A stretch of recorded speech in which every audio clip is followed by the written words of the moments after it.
মন্তব্যৰ কোনো দাম নাই, যিটো মন্তব্য আগদিনাখন কৰি পিছদিনা ক্ষমা কৰিব পাৰে, সেইটো কৰক তেওঁলোকে, তাত কোনো আপত্তি নাই। কিন্তু ফলাফল তেওঁলোকে নিজে ভোগে। আৰু মই ভাবোঁ যে সেইটো মন্তব্যৰ কোনো দাম নাই, যিটো মন্তব্য আগদিনাখন কৰি পিছদিনা ক্ষমা খুজিবলগীয়া। দৰ্শক ৰাইজ আৰু দৰ্শক ৰাইজৰ সেই মৰম আশীৰ্বাদটো লাগিব, সেইটো মূল কথা। অভিনেতাৰ জীৱনত আপুনি কি নিজকে সৰ্বসৰ্বা বুলি ভাবে নে ৰাইজৰ? সৰ্বসৰ্বা কোনো নাই। মই ইয়াৰ পৰা গ্ৰীণ ৰুম পামগৈ নাই তাৰো গেৰেণ্টি মোৰ ওচৰত নাই। মই আজি ৰাতি ভাত সাজ খাবলৈ পাম নাপাম তাৰো গেৰেণ্টি নাই। গতিকে সৰ্বসৰ্বা কোন আছে? কোনোবাই যদি নাম দি লৈছে নিজৰ, এটা বেলেগ কথা, কিন্তু আদাৰৱাইজ এনে সৰ্বসৰ্বা বহুত অভিনেতা বা অভিনেত্ৰীয়ে যিকোনো মন্তব্য কৰি বিতৰ্কৰ সৃষ্টি কৰে। এই ক্ষেত্ৰত মন্তব্য কৰিলে টেক্স দিব নালাগে, গতিকে সেইটো যিকোনো মানুহে কৰিব পাৰে, সেইটো কৰক তেওঁলোকে, তাত কোনো আপত্তি নাই। কিন্তু ফলাফল তেওঁলোকে নিজে ভোগে। আৰু মই ভাবোঁ যে সেইটো মন্তব্যৰ কোনো দাম নাই, যিটো মন্তব্য আগদিনাখন কৰি পিছদিনা ক্ষমা খুজিবলগীয়া। ক্ষমা নোখোজাকৈ থাকিব পৰাটোহে প্ৰকৃত মন্তব্য। কাৰণ মোৰো আজি বহুত ডাঙৰ ডাঙৰ মানুহৰ এগেইনষ্টত ক্ষোভ থাকিব পাৰে, কিন্তু ক'বলৈ মোকতো কোনোবা এখন মঞ্চ দিব লাগিব। সকলোৰেতো মাত নাথাকে, সকলোৰে কথা নাথাকে। গতিকে মই ভাবোঁ যে ঈশ্বৰে আমাক এনেকুৱা এটা স্থান দিছে য'ত আজি 25টা কেমেৰা মোৰ ফালে তোৱাই থাকে, 20টা লাইট মোৰ ওপৰত থাকে। গতিকে মই যদি ৰাইজৰ কণ্ঠ হৈ চলিব পাৰোঁ, তেতিয়াহে আচলতে শিল্পী হিচাপে মই মোক নিজকে পৰিচয় দিব পাৰিম বা অসমীয়া চিনেমাৰ প্ৰতি আগ্ৰহী হ'লে আপুনি দৰ্শক ৰাইজক কি আহ্বান জনাব?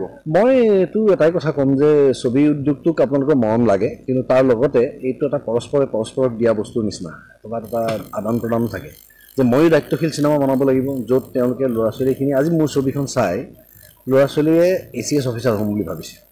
সেইটো মোৰ কাৰণে এটা এচিভমেণ্ট। মোৰ চিনেমাখন চাই ল'ৰা ছোৱালীয়ে বডি বনাম বুলি ভাবিছে, 1-1.5 বছৰীয়া ল'ৰা ছোৱালীৰ পৰা আৰম্ভ কৰি।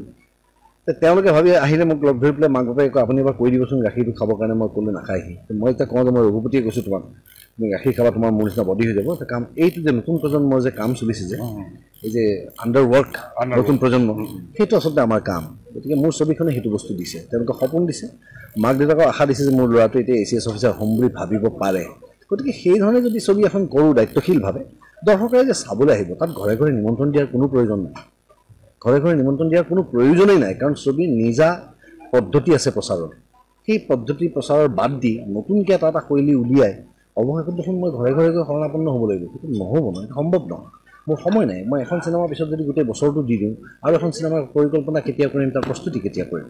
গতিকে দৰ্শক ৰাইজৰ মৰম সেইখিনিলৈকে থাকিব যেতিয়া ব্যক্তিগতভাৱে তেওঁলোকে মোক বিশ্বাসযোগ্য পাব, যেতিয়া ব্যক্তিগতভাৱে তেওঁলোকে যেতিয়া চিনেমা হললৈ গৈ তেওঁলোকে কষ্টৰে উপাৰ্জন কৰা টকা দি তাৰ বিনিময়ত তেওঁলোকে যিখিনি এণ্টাৰটেইনমেণ্ট লাগে তেওঁলোকে পাইছোঁ বুলি ভাবিব, তেওঁলোকে এনেও মৰম কৰিব। ইয়াত আৰু বৰ বিশেষ আদান প্ৰদানৰ কথা নহয়। আৰু এটা কথা শুনিছিলোঁ যে ৰবি শৰ্মাৰ পৰৱৰ্তী ছবিবিলাকত যুৱ প্ৰজন্ম বা নতুন প্ৰজন্মৰ সুবিধা পাব। নতুন প্ৰজন্মৰ সুবিধা পাবই লাগিব, কাৰণ কিয় এতিয়া নতুন প্ৰজন্মই এটা নতুন যিখিনি ল'ৰা ছোৱালীয়ে কাম শিকি আছে তেওঁলোকে কাম কৰি থকা নাই, আৰু যিহেতু তেওঁলোকে কৰি থকা নাই গতিকে তেওঁলোকে পঢ়া শুনা কৰিবলৈ সময় পাইছে।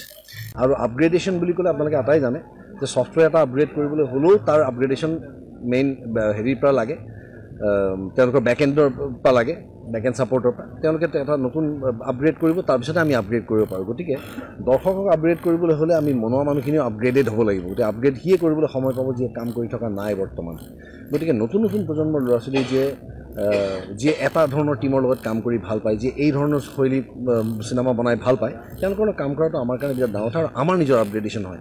কাৰণ এতিয়া ৰঘুপতিখন কৰোঁতে মই মোৰ মতেৰে কৰোৱা নাই, মই তেওঁলোকৰ মতে কৰিছোঁ।